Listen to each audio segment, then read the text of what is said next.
Funding for Market Journal is provided by the Nebraska Soybean Board and the Nebraska Corn Board. Growing more with less is the mantra of Nebraska's corn farmers, and they're using incredible technology to do it. Soil moisture monitors let them know when their crop needs water and how much.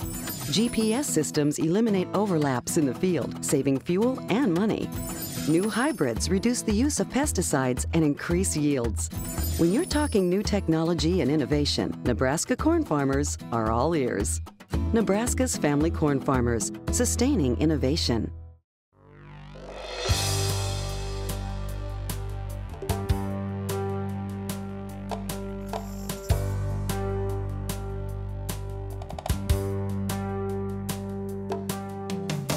Market Journal, television for agricultural business decisions, is a presentation of the University of Nebraska-Lincoln's Institute of Agriculture and Natural Resources. Promotional support is provided by the Nebraska Farmer Magazine. Funding for Market Journal is provided by the Nebraska Soybean Board and the Nebraska Corn Board. Welcome to this week's edition of Market Journal. I'm Jeff Wilkerson. On this episode, Mike Briggs discusses margins in the feedlot. We learn the value of Japanese customers to American farmers, and Loren Giesler and Tamra Jackson-Ziems look at potential disease problems in the state's corn and soybean fields. Mike Briggs is our cattle market analyst this week. The cost of all fresh retail beef during May bounced up 2 cents per pound from April, nearly matching the record high set in March. Conversely, the price of ground beef in May dropped nearly 10 cents. The mark of $4.14 per pound was the lowest since September. But as Nebraska Extension's Kate Brooks noted a month ago, beef could be facing increased competition from larger supplies of poultry. Avian influenza has hindered international export markets, leading to an inventory of U.S. chicken stocks at the end of May that were 21% higher than a year ago. And in pork, bacon dropped below $5 a pound in May for the first time since April 2013. We talked with Mike Wednesday morning and asked about domestic beef demand, the outlook for corn costs, and the environment for cattle prices as June closes out. We've really struggled the last 30 days. We've probably dropped somewhere between $12 and $15 a hundred in cattle price.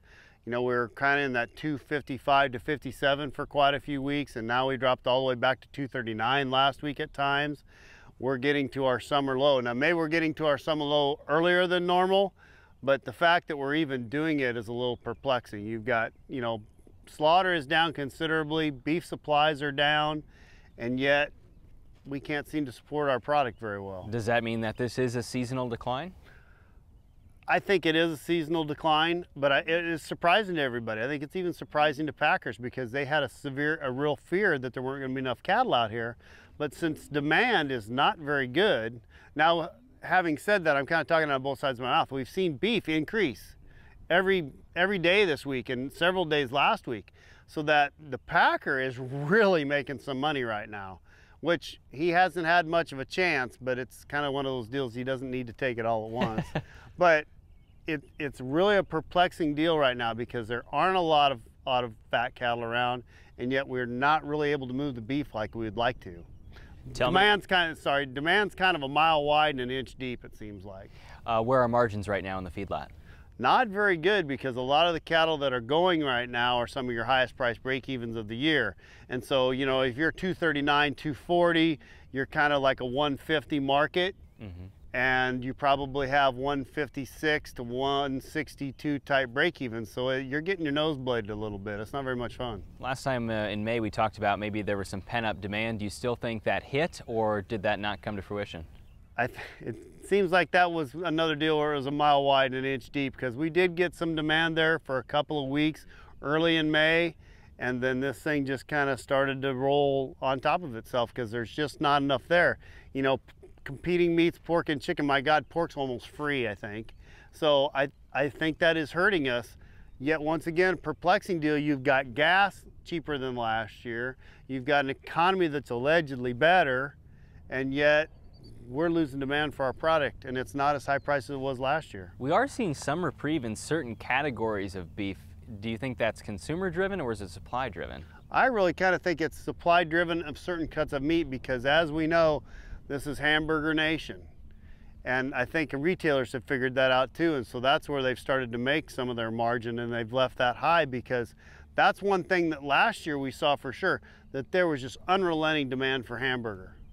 And the rest of it, What about the export market for beef? Export market's going to continue to struggle because of the high value of the dollar relative to other currencies. We've got the best economy in the world. That's not going away anytime soon, I don't think. Cattle on feed last week showed placements down 10%, marketing's down 8%. Any thoughts you want to relay on that? Well, we consistently place less cattle throughout the year. So I think the one thing there is you're not going to ever see a real oversupply of cattle anytime going through the end of the year. You know, now we're struggling a little bit. We've got some pretty big show lists right now. But as we go through the year, the numbers are not going to show up here probably until next spring. So I think that's a bonus to us. You know, when you see marketing's down every month, well, they're going to be down every month if your placements are down every month and you don't have the cattle to sell. So that figure I don't pay a lot of attention to right now, but when you consistently have lower placements, eventually that's got to catch up in this market, or at least it's going to give us a pretty good floor on this market. With the crop now in the ground, what's your outlook for corn prices? Great question, because there's a lot of confusion, a lot of consternation there too, because the corn that got in looks outstanding, but there's a lot of acres that didn't get planted. You know, I think last week in the crop progress report, Missouri's only 50% planted soybeans, and we're staring July dead in the eyes. Do I care about soybeans for my operation? No, not really, but you know, it all counts. We're just in that situation, Jeff, where we've created demand for our product through ethanol and other things that we need a big crop, so you don't have a lot of room for error, but 1 bushel too many is 1 bushel too much, and it just seems like you're on either side of that deal, and right now we don't know what side of that we're going to be on. I think there's a possibility we feed sub $3 corn this fall. Your outlook for prices for cattle now as we move into summer? I think as we go into fall, numbers are going to be a little bit shorter. I think we work this thing back up into the 150s. Maybe we can get back up into in the mid 150s. Maybe we can get back up to 160. We've got to have a little help from the consumer, but I think we can get there. I think we're going to be fine as we go forward. I think you're going to see big calf numbers this fall. So if you see big calf numbers and you start to see placements come back because of availability of feeder cattle, then next spring's not going to be as good as it's been the last couple.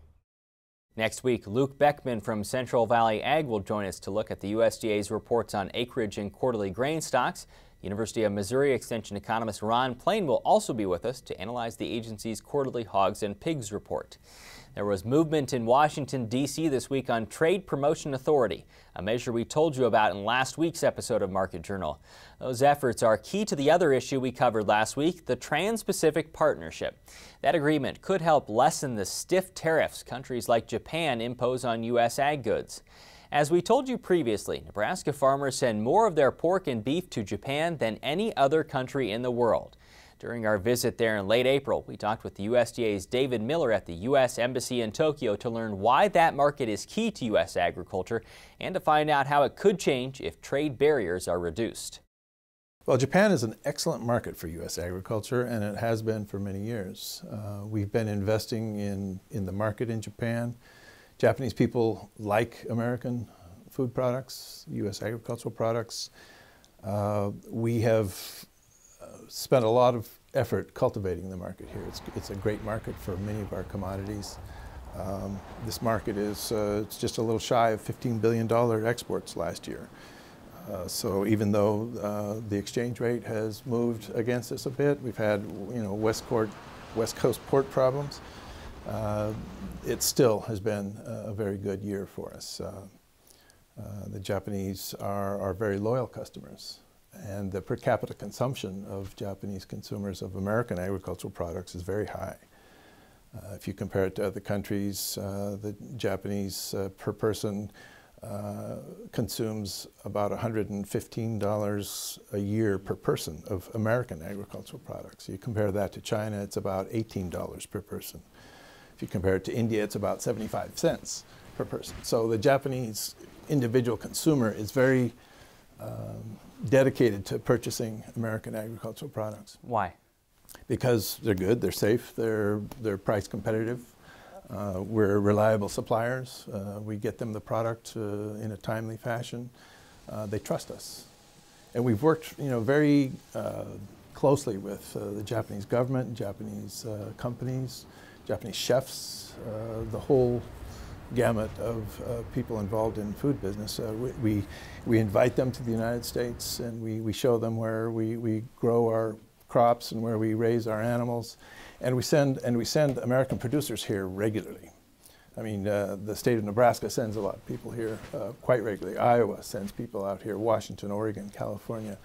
A lot of the big agricultural states send their producers out here on a very regular basis, and that's really important. If you go into the supermarkets here, you'll see pictures of a Japanese farmer standing next to the hogs or the pears that he grows, and people like to identify the food that they buy with who produced it. Is there a fear that with problems in the economy with an older demographic here that the number of exports from the U.S. to here will decrease in the future? Well, there's always that, there's always that potential anywhere. In any market, you always have to keep up with what's going on internally in the market. And you're right, Japan is an aging society. Their farmers are aging, and they're getting out of agricultural production. But the overall society is much like Germany, France, the United States. This baby boom generation, the graying of society is happening here as it is in other countries. So that means we need to think about what kind of products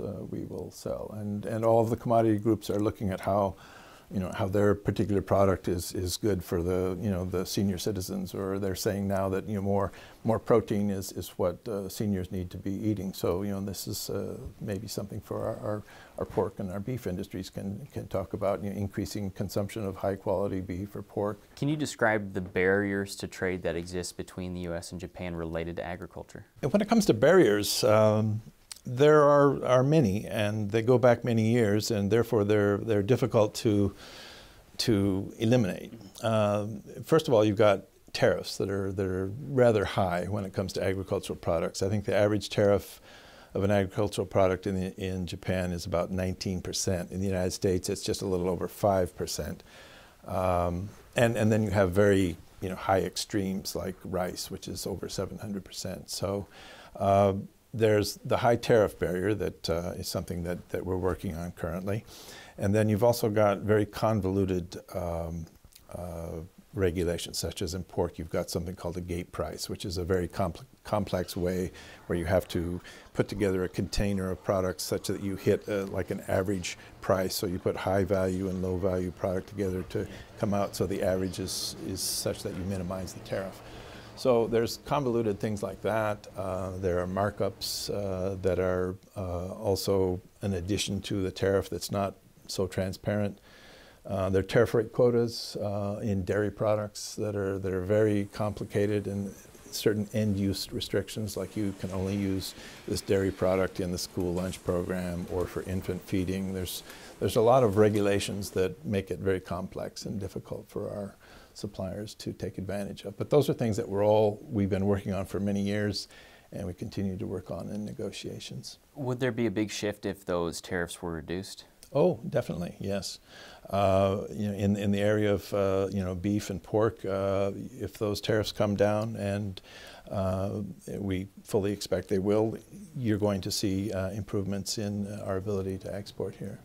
Some of the bulk commodities, the tariffs are at a much lower level, and they import huge amounts from us already. You won't see as many really big shifts in those areas, but to the extent that we can simplify the import procedures and some of the standards and those sorts of issues, we're going to see definite advantages. This is our fourth largest market, and it's definitely worth the investment. Finally, what do you think is important for the American farmer to know about the Japanese market or its consumers? I think the most important thing to know is that Japanese consumers are very devoted purchasers of American agricultural products. They're very dedicated to sticking with people that they know and whom they've built a relationship with. Everybody's excited about China, but this is a group of people that have been buying American agricultural products for many years, and they will continue into the future. So the old dance with who brung ya is important for this market, And it will pay off well for U.S. agricultural producers to continue to put resources and interest and sending high-quality product to Japan. Our previous coverage from Japan is available on the Market Journal YouTube channel and on our website under the MJ Extras tab. The June Nebraska Farmer says it now might be as important for farmers to be able to explain why and how they do their jobs as it is to learn more about how to do them efficiently. At a two-day communication training workshop on sensitive agricultural issues held this spring in Kearney, Sally McKenzie addressed the role of GMO technology in meeting the global demand for food. McKenzie is the founding director of the Center for Plant Science Innovation at the University of Nebraska and also talked about the new field of epigenetics. You can read more about it in the June issue of Nebraska Farmer. The only state in the country with a 5-year average of 100% completion in soybean planting for this week in the year is Nebraska. The latest crop progress report shows this state's farmers have planted only 95% of their beans. The sole state finished is Michigan. With high rainfall amounts before and after planting here, we talked with Nebraska Extension's Loren Giesler Tuesday to learn what diseases could be appearing in the state's fields. Really the same thing, Jeff, from the last few weeks. We're still dealing with seedling disease issues. We are starting to see a little bit more with the warmer temperatures a couple weeks ago and now, where we had some rhizoctonia showing up. So still seedling disease issues for the most part, though. Still really encouraging guys to make sure they're identifying those correctly, and if they're replanting, make sure they're using treated seed. How many or how much trouble did that extra rainfall cause during the spring and during that planting season? All this rain has just been really chaotic, as everybody knows, looking at their planting situations, their replants. That high moisture really favored all of our pythiums and phytophthors like we talked about before, and that's what we're seeing really our main cause in most of our fields where they've had water or standing water. Any low areas, even our fine textured fields with fine textured soils where they're at saturated capacity for extended period of times with the high moisture, that's where we're seeing mostly pythium. But just keep in mind that they can have phytophthora in those too.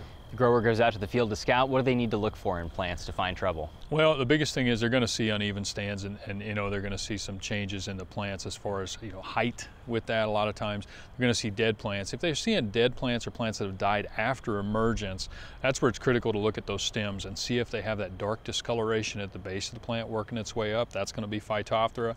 Just keep in mind it's going to be extending above that purple color at the stem we can see with some of our varieties as a characteristic. It'll be above that and it'll go on up. So right now, a lot of fields we're in the several leaf stage, so they should be able to see that if they're dealing with phytophthora. Once we get past about the 5-leaf stage in our field, then really phytophthora is the main one that we're dealing with. We can see rhizoctonia, but it's not going to kill that plant at that stage. So if they've got a stand and it's up, and after that 5-leaf for sure, that's where you're going to be dealing with phytophthora. Even in the replant situation, could those still be a problem? Absolutely. So in some of these situations where we're in with the forecast where we've got heavy rains at different times real sporadically this year, if they've had any problems at all, I would highly recommend a seed treatment if they're looking at replanting. Long-term management scenarios or options for fields with these problems? Best thing, make sure you're identifying it correctly so you know what's in the soil in that field. We can kind of assume pythiums out there in most of them, but if they're dealing with phytophthora, that's a little more special case where they need to know that's what they're dealing with, so they match that up treatment-wise. And that's the main one that we really change treatments on. We talk about rhizoctonia being one, but a lot of our seed treatment combinations now have a strobilurin or sidaxane or something in there that's a really good rhizoctonia product. So that would be the other one. But just keep notes, make sure you know what you're dealing with. And again, if you're still trying to get something in the ground, unfortunately this time of year, but I would use a seed treatment. What about in those early planted fields, Loren, that might be more advanced? What should producers be aware of? Well, if they're beyond that point where they've got a good stand, right now we could start to see, our females from soybean cyst nematode on the roots. So if they're out looking at a field, if they see some unevenness and they're doing some scouting and they dig some plants up, they want to take a careful look and look for a cyst nematode. That would be another one, and that's probably the next thing at this point. We'll have some bacterial diseases with all the rain. Not going to be too much worried about those for management, but those would be our main ones. So our seedling diseases, cyst nematode coming in now, you may not see any symptoms. High moisture availability a lot of times leads to no symptom with cyst nematode, but if you're out digging around and you pull any plants, that's another thing just to keep your eye out for. We'll link to more information on soybean diseases and soybean cyst nematode on the Market Journal website. Corn growers can also be scouting their fields for problems. The USDA rates 69% of Nebraska's crop as good to excellent, 7 points lower than this time last year. To learn more about what farmers can be looking for on plants, we talked Tuesday with Nebraska Extension plant pathologist Tamra Jackson-Ziems. We're starting to see northern corn leaf blight showing up in some of the eastern counties, especially in that Dodge and Saunders County area, mainly in the areas where we saw it a lot last year. Why is it showing up so prevalent and so early? Well, this is a concern for us because it is showing up so early, but it's showing up early because of the weather conditions that we've had. If you'll recall, this fungus likes cool, wet conditions, and that's what we've had for weeks now. Is it more concerning that it's showing up earlier? It definitely is, and so when we have it showing up this early, it gives it more time to develop, and so the potential for severe disease is there in some of the susceptible hybrids. If you don't know what to look for, what should you be looking at when you go out to the field to scout? Well, the lesions that northern corn leaf blight makes are larger lesions. They're large and gray and have blunt ends, rounded ends that are cigar shaped. And so they do start small, so you may see them like on the samples we've got starting out small, but they grow very large, and so it might be confusing like with Goss's wilt or something else, and so we do have photos online and also videos to help diagnose that as well. What are the treatment options for producers if they find they do have it in the field? Well, if you've got northern corn leaf blight, I would definitely check on the ratings that your seed company provides for those hybrids. And I would especially watch the ones that are susceptible. Very susceptible hybrids might need a foliar fungicide even now, but I would be careful and be careful around those V10 to V14 time periods when the corn is vulnerable, because we try to avoid using adjuvants during that time period.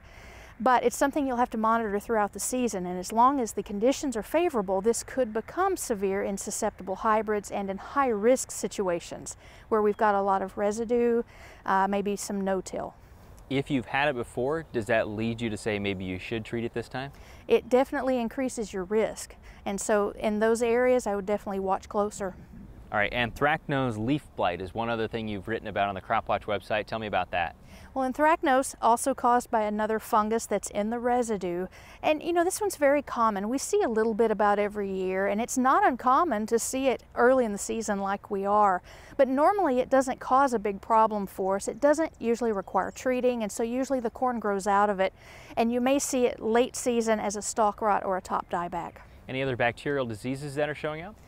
Some more things probably to watch for. We are seeing a little Goss's wilt showing up very early. Not as severe as it could be at this point as far as we know, but we have had some wounding, severe weather and such. So more things to watch for, and make sure you have an accurate diagnosis. The videos Tamra mentioned are available under the MJ Extras tab on our website. They feature pictures and videos of multiple problems in corn that can help identify issues correctly. Now, with this week's weather forecast, here's Nebraska Extension state climatologist Al Dutcher. Well, folks, here again for the weekly forecast. In this last week, we had several rounds of precipitation move through the state. The first round did move through Saturday night into Sunday morning, primarily impacting the northern panhandle and the north central region of the state. Heaviest precipitation fell across portions of northeastern Sheridan County and northwestern Cherry County, generally in the 3/4 of an inch to 1.5 inches range. Then, of course, we had that warm front try to lift northward on Tuesday from the Kansas-Nebraska border, and the slow movement and the development of thunderstorms across the Kansas-Nebraska border led to some localized flooding. We had anywhere from 2 to 4 inches reported from eastern Thayer County eastward into western Gage County. And of course we did have, with those heavy precipitation, some water running over roads, and again the rivers came up. And then we had some light scattered shower activity as that warm front continued to progress northward. On Wednesday, that primarily impacted areas north of the Platte River, all the way up into northeastern Nebraska, with the heaviest precipitation reported within this region over portions of Wayne County, with around 1 inch to 1.25 inches reported. And then more importantly, the big complex came from northwest Nebraska through southeast Nebraska on Thursday, dropping localized heavy precipitation. Unfortunately, some hail and severe weather was reported with that, and unfortunately, some of that did fall across some of the flood-prone areas of southern Nebraska. The good news is that we at least have a drying trend for the next 4 or 5 days before we turn our attention to another system coming in from the Pacific Northwest that should arrive later next week.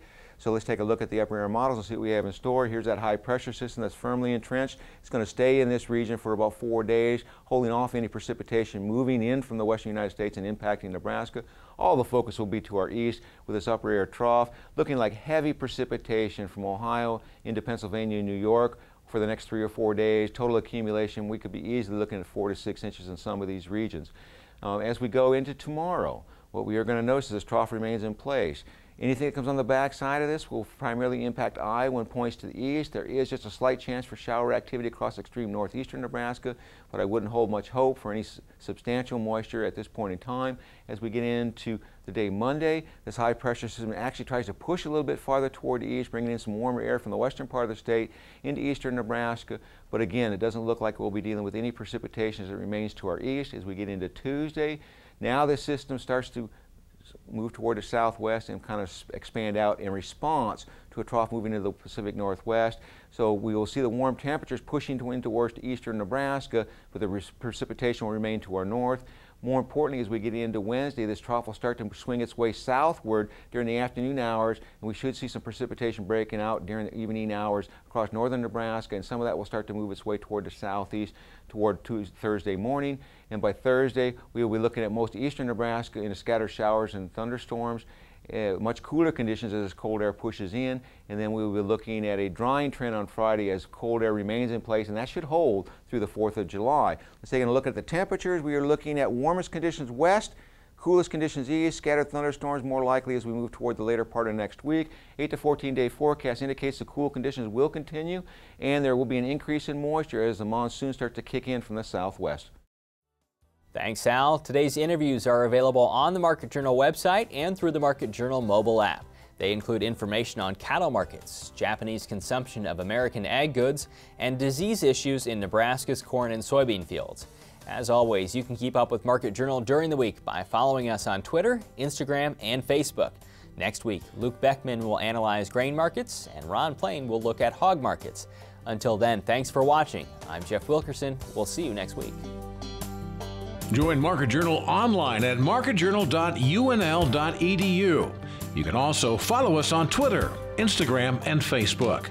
Promotional support is provided by the Nebraska Farmer Magazine, and major funding for Market Journal is provided by the Nebraska Corn Board and the Nebraska Soybean Board. Market Journal is produced by the University of Nebraska-Lincoln's Institute of Agriculture and Natural Resources.